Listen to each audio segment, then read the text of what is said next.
Hello, set ചെയ്ത് വെച്ച alarm അടിക്കുന്നതിന് തൊട്ട് മുന്നേ എഴുന്നേറ്റ് ആ അലാറം ഓഫ് ചെയ്യുന്നവരാണോ നിങ്ങൾ? എങ്കിൽ this video is for you. Welcome back to healthy life with doctor Sree. And എല്ലാവരും ഹെൽത്തി ആൻഡ് ഹാപ്പി ആയിട്ടിരിക്കുന്നു എന്ന് വിശ്വസിക്കുന്നു. ഇങ്ങനെ സെറ്റ് ചെയ്ത് വെച്ച അലാറം അടിക്കുന്നതിന് തൊട്ട് മുമ്പ് നമ്മൾ ഉണർന്ന് എഴുന്നേൽക്കാനുള്ള കാരണം എന്താണെന്ന് എപ്പോഴെങ്കിലും ചിന്തിച്ചിട്ടുണ്ടോ? എന്താ നമ്മുടെ ബോഡിയുടെ ഉള്ളിൽ തന്നെ ഇൻവിസിബിൾ ആയിട്ടുള്ള ഒരു ക്ലോക്ക് ആരെങ്കിലും സെറ്റ് ചെയ്തിട്ടുണ്ടോ? യെസ്, നമ്മുടെ ശരീരത്തിൻ്റെ ഉള്ളിൽ തന്നെ ഒരു ഇന്റേണൽ ബയോളജിക്കൽ ക്ലോക്ക് ഉണ്ട്. സർക്കാഡിയൻ റിഥം എന്നാണ് ഇതിനെ വിളിക്കുന്നത്. ഇതിനെ കൺട്രോൾ ചെയ്യുന്നതാവട്ടെ നമ്മുടെ ബ്രെയിനിലെ ഹൈപ്പോതലാമസിലുള്ള സുപ്രാകൈസ്മാറ്റിക് ന്യൂക്ലിയസ് എന്ന് പറഞ്ഞ ചെറിയൊരു ഭാഗമാണ്. ഈ സുപ്രാകൈസ്മാറ്റിക് ന്യൂക്ലിയസിൻ്റെ ഫംഗ്ഷൻസ് നടക്കുന്നത് നമ്മുടെ ബോഡിയിൽ എന്നും പ്രൊഡ്യൂസ് ചെയ്യുകയും അതുപോലെ തന്നെ ക്ലിയർ ചെയ്യുകയും ചെയ്യുന്ന ഒരു പ്രത്യേകതരം പ്രോട്ടീൻസ് വഴിയാണ്. ഇവരാണ് നമ്മുടെ ബോഡിയുടെ കെമിക്കൽ ടൈമേഴ്സ്. അതാണ് പീരിയഡ് പ്രോട്ടീൻസ്. ആക്ച്വലി നമ്മൾ എഴുന്നേൽക്കുന്ന സമയത്ത് ഈ പീരിയഡ് പ്രോട്ടീൻസിൻ്റെ അളവ് ഏറ്റവും കുറവായിരിക്കും, ലോവസ്റ്റ് ലെവലായിരിക്കും. എന്നിട്ട് ഡേ ടൈമിൽ നമ്മൾ ആക്റ്റീവായിട്ട് ഓരോ കാര്യങ്ങൾ ചെയ്തുകൊണ്ടിരിക്കുമ്പോൾ നമ്മുടെ എല്ലാ സെല്ലുകളിലും ഈ പീരിയഡ് പ്രോട്ടീൻസ് അക്യുമുലേറ്റ് ചെയ്യാൻ തുടങ്ങും, അതായത് അടിഞ്ഞുകൂടാൻ തുടങ്ങും.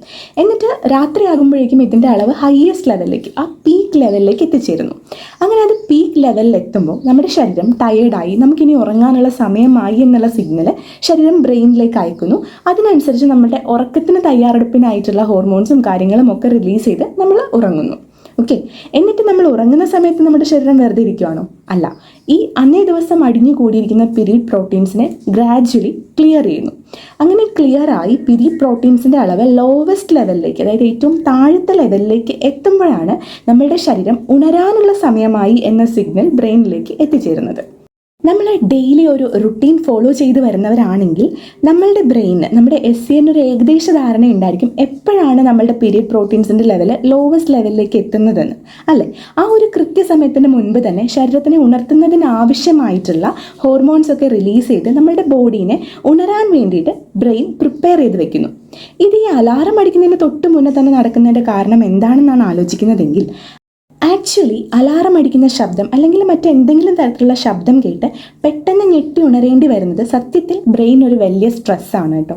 അപ്പോൾ ഇങ്ങനെയുള്ള ഒരു ഷോക്ക് അവോയ്ഡ് ചെയ്യുന്നതിന് വേണ്ടിയിട്ടാണ് നമുക്ക് ഉണരേണ്ട സമയത്തിന് ഏകദേശം 1 മണിക്കൂർ മുന്നേ തന്നെ ശരീരത്തിനെ ഉണർത്തുന്നതിന് ആവശ്യമായിട്ടുള്ള ഹോർമോൺസ് ഒക്കെ ഗ്രാജ്വലി റിലീസ് ചെയ്ത് നമ്മളുടെ ബോഡീനെ ഉണരാനായി ബ്രെയിൻ പ്രിപ്പയർ ചെയ്ത് വെക്കുന്നത്.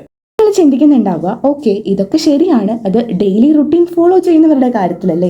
അങ്ങനെ അല്ലാത്തപ്പോഴും, അതായത് വല്ലപ്പോഴുമൊക്കെ ഒരു ട്രിപ്പ് പോകാനോ അല്ലെങ്കിൽ ഒരു എക്സാമിന് വേണ്ടിയിട്ടോ ഒക്കെ നേരത്തെ അലാം സെറ്റ് ചെയ്താലും നമ്മൾ ഇതുപോലെ അലാം അടിക്കുന്നതിന് മുമ്പ് ഉണരുന്നുണ്ടല്ലോ എന്നാണ് ചിന്തിക്കുന്നതെങ്കിൽ അതിൻ്റെ പിന്നിലെ ഫാക്ട് വേറൊന്നാണ് കേട്ടോ. അതാണ് ആൻറ്റിസിപ്പേഷൻ സ്ട്രെസ്. അതായത് നമുക്ക് എന്തെങ്കിലും ഒരു പ്രത്യേക കാര്യം ചെയ്യുന്നതിന് വേണ്ടി രാവിലെ നേരത്തെ എഴുന്നേൽക്കണമെന്ന് വിചാരിച്ചിട്ടാണ് നമ്മൾ കിടക്കുന്നതെങ്കിൽ നമ്മുടെ ബ്രെയിൻ ഉറക്കത്തിൽ പോലും ഹൈ അലേർട്ടായിരിക്കും. നമുക്ക് എന്തായാലും രാവിലെ എഴുന്നേൽക്കണം, നമ്മൾ എങ്ങാനും എഴുന്നേൽക്കാണ്ടായി പോകുമോ, നമ്മുടെ യാത്ര മുടങ്ങിപ്പോകുമോ, എക്സാമിന് പോകാൻ പറ്റാതെ ആകുമോ, അങ്ങനെയൊക്കെയുള്ള ചിന്തകൾ കാരണം നമ്മളുടെ ബ്രെയിൻ കണ്ടിന്യൂസ് ആയിട്ട് ടൈം ഇങ്ങനെ ട്രാക്ക് ചെയ്തുകൊണ്ടേയിരിക്കും. ഇതിൻ്റെയൊക്കെ ഫലമായിട്ട് നമ്മളുടെ ബോഡിയിൽ സ്ട്രെസ് ഹോർമോൺ ആയിട്ടുള്ള കോർട്ടിസോളിൻ്റെ ഉൽപ്പാദനം കുറച്ച് കൂടുതലായിട്ട് നടക്കുന്നു. അതുകൊണ്ട് തന്നെ നമ്മൾ ഉണരുന്ന സമയമാകുന്നതിന് തൊട്ട് മുന്നേ തന്നെ ഹൈ കോർട്ടിസോൾ ലെവൽ കാരണം നമ്മളുടെ ബോഡി നേരത്തെ എഴുന്നേൽക്കാൻ വേണ്ടി പ്രിപ്പയർഡ് ആവുന്നു. അതുകൊണ്ടാണ് ഇത്തരത്തിലുള്ള ദിവസങ്ങളിൽ പോലും നമ്മൾ അലാറം അടിക്കുന്നതിന് തൊട്ട് മുന്നേ ആയിട്ട് തന്നെ എഴുന്നേറ്റ് പോകുന്നത്, അല്ലെങ്കിൽ ആ ദിവസത്തെ ഉറക്കം ഡിസ്റ്റർബ്ഡ് ആയി പോകുന്നത്. അപ്പോൾ ഇപ്പോൾ സംഭവങ്ങളെല്ലാം ക്ലിയർ ആണല്ലോ അല്ലേ? അപ്പോൾ ഈ വീഡിയോ ഇഷ്ടപ്പെട്ടിട്ടുണ്ടെങ്കിൽ ലൈക്ക് ചെയ്യാനും കമൻറ്റ് ചെയ്യാനും മറക്കരുത്. ഇതുവരെ സബ്സ്ക്രൈബ് ചെയ്തിട്ടില്ലെങ്കിൽ സബ്സ്ക്രൈബ് ചെയ്യുക. ആൻഡ് ഈ വീഡിയോ നിങ്ങളുടെ ഫ്രണ്ട്സിനും ഫാമിലിക്കും ഒക്കെ ഷെയർ ചെയ്യുക. Thanks for watching. See you soon in the next video.